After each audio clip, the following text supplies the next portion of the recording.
Niyə Telegramda ərli qadınların ifşa videoları yayılmalıdır, qardaş? Niyə kişilər arvadını başqa kişi ilə tutub videosunu çəkib YouTube atmalıdır? Niyə bəzi hicablılar başına hicab taxıb gündə 5 dəfə Allah Əkbər deyib namaz qılıb, gecələrsə naməhrəm kişilərlə danışmalı və yazışmalıdır? Niyə ərəblər Bakıya qız tutmağa gəlməlidir? Hər şeyin bir yuvası var. Bugün Azərbaycanı ediblər əxlaqsızlığın yuvası. Artıq insanların 80%-nin tək bir məqsədə amalı var, o da müxtəlif yollarla öz ehtiraslarını ödəmək.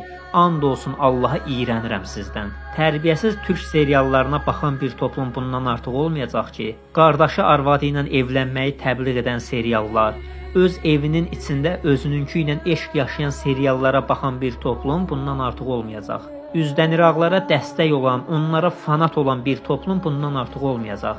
Hələ arvadından it kimi qorxan, ipini arvadının əlinə verən, arvadına görə atasını, anasını çölə atan kişilərdən danışmıram. İnşallah sıra onlara da gələcək.